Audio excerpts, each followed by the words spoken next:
Thank you, Madam Deputy Speaker. I'm genuinely grateful to my honourable friend for the honourable member for Congledon for securing this debate on the anniversary of an incredibly important day. And I also pay tribute to her tireless and inspirational work as the Prime Minister's Special Envoy for Freedom of Religion or Belief.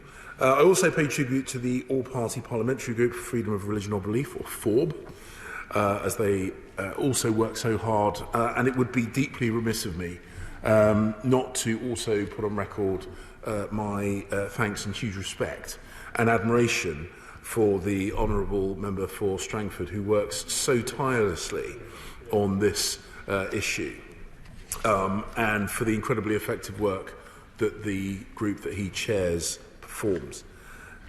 It is fitting that this debate falls in the week of Red Wednesday, a day to stand in solidarity with persecuted Christians around the world. And this debate marks the 40th anniversary of the Declaration on the Elimination of Religious Intolerance.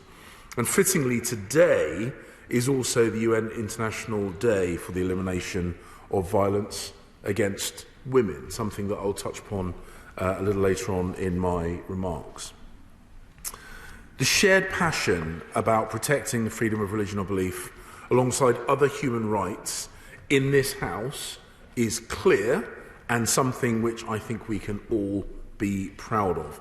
A number of honourable colleagues, members around the House have made some incredibly thoughtful and at times moving contributions. And whilst time is limited, I can't suggest that I can attach remarks to them all. I will try and cover at least some of them. The UK is fiercely committed to defending the freedom of religion or belief for all, and promoting respect between different religious and non-religious communities, a point that was, I think, spoken about so well and so characteristically thoughtfully by my good friend, the Honourable Member for Wickham.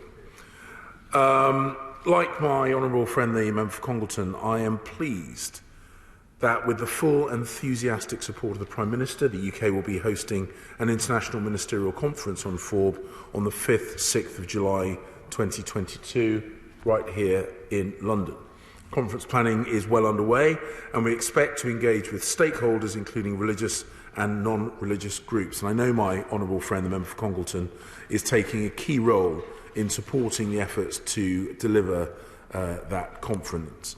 And I thank her for the positive comments that she's made about the work done by ministers, but perhaps more importantly, the work done by officials in the Foreign Commonwealth and Development Office, both over the road in King Charles Street and in posts around the world. In addition to hosting the conference, we are pursuing 3 broad avenues to advance freedom of religion or belief and to tackle the associated human rights concerns. And I'll outline those. Firstly, working through multilateral bodies. Secondly, working directly with states to encourage them to uphold their human rights obligations. And thirdly, continuing to take forward the Bishop of Truro's recommendations to strengthen our support for those persecuted for their faith or belief. And I think the Honourable Member for St Ives is right to be proud of the work that he has done. In a bit more detail on each of those. On multilateralism, we work with organisations such as the United Nations, the Council of Europe, the G7, and the International Religious Freedom or Belief Alliance. Again, I pay tribute to my honourable friend, the Member for Congleton, for her active representation of the UK at the Alliance, and I'm delighted that she is being considered as chair, and she managed actually in characteristic humility not to mention that in her speech. I think she should have done. I'm very, very glad that she's been considered for chair in 2022. May I also congratulate the important role of my ministerial colleague, my noble friend, the Lord Ahmed of Wimbledon, who has represented the UK so ably within the Alliance and the United Nations, as well as leading the UK's human rights advocacy around the world. And I welcome the 3 joint statements issued recently by the Alliance, covering Iraq, covering Afghanistan and covering Myanmar. Turning to Afghanistan, we continue to work with the United Nations to deliver our FORB objectives. For example, on the 7th of October, we co-sponsored a United Nations Human Rights Council resolution on Afghanistan, which established the mandate of a special rapporteur to monitor and report on human rights situation, including for religious groups and indeed for non-religious groups. Moving on to other multilateral organisations, in June, alongside G7 members, we urged North Korea to respect human rights for all and engage substantively with the international community on FORB. In May, we secured the inclusion of language on FORB in the G7 communique for the first time, demonstrating our strong leadership on this issue and ensuring FORB remains firmly on the world stage. Turning to our bilateral work, we regularly raise specific issues with other governments, both in public and, when we believe it's most effective, in private. For instance, my noble friend, the Lord Ahmed, raised reports of discrimination and violence against religious and belief minority communities with Prime Minister Khan during his recent visit to Pakistan. On the International Day for Elimination of Violence Against Women, let me underline that we condemn forced marriage and forced conversion of women and girls in the very strongest terms.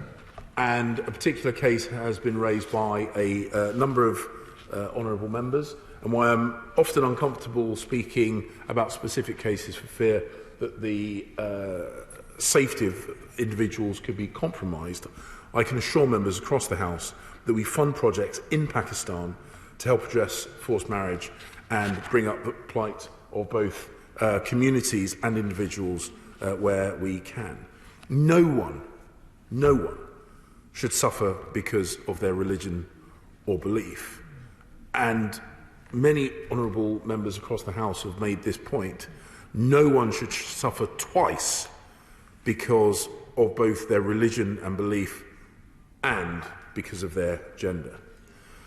Beyond the concerning issue of forced marriage in Pakistan and elsewhere, I also condemn all violence in Nigeria. Terrorist attacks in northeast Nigeria, incidents of intercommunal violence across many states in Nigeria have had a devastating effect on both Christian and Muslim communities. Religious identity is a factor within the violence, but the root causes are, of course, more complex. In July, the former Minister for Africa raised these concerns with the Nigerian Foreign Minister in the margins of the Global Education Summit. We will continue to raise issues and continue to encourage states to uphold their human rights obligations. Turning finally to the Bishop of Truro's review.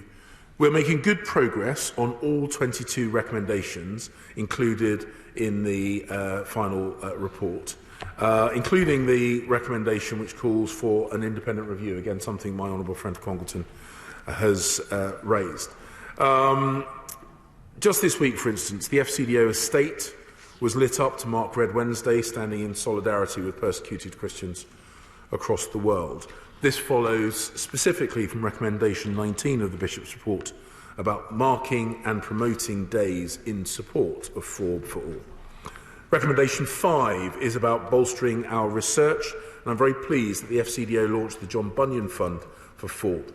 We've used this to fund research into intersectioning vulnerabilities experienced by religious minorities living in Nigeria and in India in the shadow of COVID-19.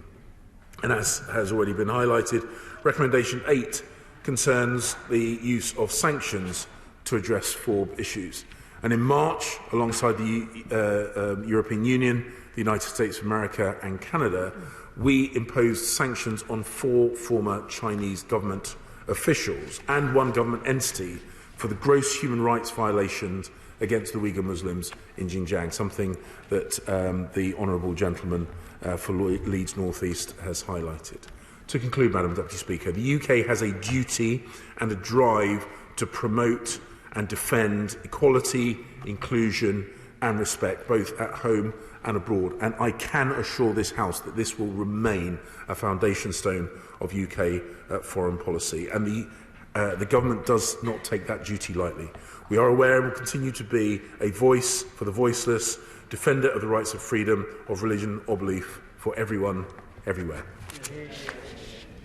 The question is, as on the order paper, as many as of that opinion say aye. If the contrary, no. I think the ayes have it.